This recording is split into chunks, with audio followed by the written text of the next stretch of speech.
आज पूरे देश में ईडी के द्वारा उठाए गए कदम की कांग्रेस पार्टी द्वारा राष्ट्रीय स्तर पर विरोध प्रदर्शन किया गया। उसी प्रकार कबीरधाम जिले के विधायक कार्यालय के सामने ईडी के विरोध में जिला कांग्रेस कमेटी द्वारा एक दिवसीय काली पट्टी बांधकर मौन धरना प्रदर्शन किया है। साथ ही रामधुन एवं गांधी जी का भजन किया गया। कार्यक्रम में प्रदेश कांग्रेस कमेटी के अध्यक्ष मोहन मरकाम, कांग्रेस पार्टी के सभी पदाधिकारी, जनप्रतिनिधि एवं कार्यकर्ता भी उपस्थित थे। कवर्धा से डॉक्टर मिर्जा की रिपोर्ट। आज पूरे देश भर में कांग्रेस कमेटी द्वारा ईडी के विरोध में विरोध प्रदर्शन किया जा रहा है। कमेटी के सदस्यों का कहना है कि राहुल गांधी पर लगाए गए आरोप बेबुनियाद हैं। ये भाजपाई का एक उनके खिलाफ षड्यंत्र है। कबीरधाम जिले में कांग्रेस कमेटी के सदस्यों द्वारा काली पट्टी बांधकर विरोध प्रदर्शन किया जा रहा है। सर, किन विशेष मुद्दों को लेकर आज विरोध प्रदर्शन किया जा रहा है? मैं नीलकंठ चंद्रवंशी, अध्यक्ष जिला कांग्रेस कमेटी कबीरधाम।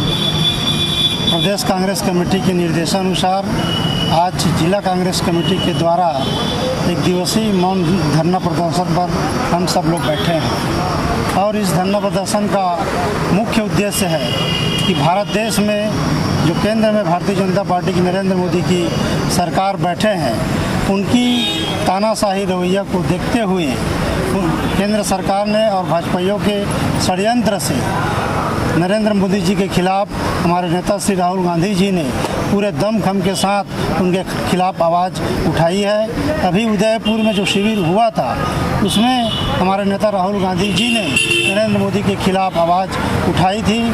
तो उनके आवाज़ को दबाने के लिए ईडी से षड्यंत्रपूर्वक केंद्र सरकार ने राहुल गांधी जी के विरुद्ध नोटिस जारी कराया है। उसके विरुद्ध में हम लोग आज एक दिवसीय धरना प्रदर्शन पर बैठे हैं और इस मौन धरना प्रदर्शन के माध्यम से हम केंद्र सरकार से मांग करते हैं कि उनकी जो तानाशाही रवैया है उस रवैया को बंद करें और राहुल गांधी जी के खिलाफ उन्होंने जो नोटिस जारी किया है उसको वापस लें। जिस प्रकार नेशनल हेराल्ड जो एक समाचार पत्र है जिसके माध्यम से ईडी ने इसके पहले भी उन पर जांच बिठाई थी, लेकिन कुछ बिंदु पर उन्होंने इसको नकार दिया था कि यह सत्य नहीं है और उस ईडी ने ही स्वीकारा था कि यह जांच का बिंदु नहीं है।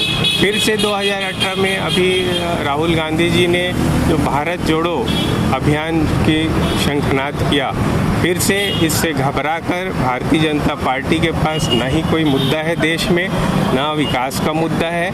इससे तिलमिलाकर राहुल गांधी सोनिया गांधी को ईडी का नोटिस भिजवा रहे हैं जो देश में कोई मुद्दा ही नहीं बनता, क्योंकि न ही ये जो 1937 में नेशनल हेराल्ड शुरू हुआ था, न ही इसमें पंडित जवाहरलाल नेहरू जी और किदवई जी ऐसे बहुत सारे जो नेता हैं उनमें इसमें भारत को स्वतंत्रता दिलाने के लिए यह मुख्य रूप से यह समाचार उस समय चलती थी, जो देश में बाहर भी विदेश में इसका समाचार पत्रों का भी जाता था। लेकिन फिर 1942 और 45 के आसपास इसको बंद कर दिया गया था।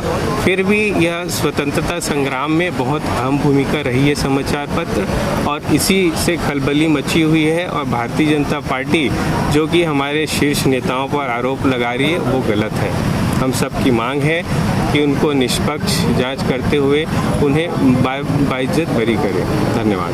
सर, ईडी की कार्यवाही को आप किस नज़रिए से देखते हैं? कांग्रेस का जनाधार बढ़ रहा है, इसलिए भाजपा वाले और ऊपर शीर्ष नेताओं द्वारा हमारे पार्टी के प्रमुख नेताओं को प्रताड़ित करने के लिए एक नए कानून में के जाल में फंसाकर दबाना चाहती है।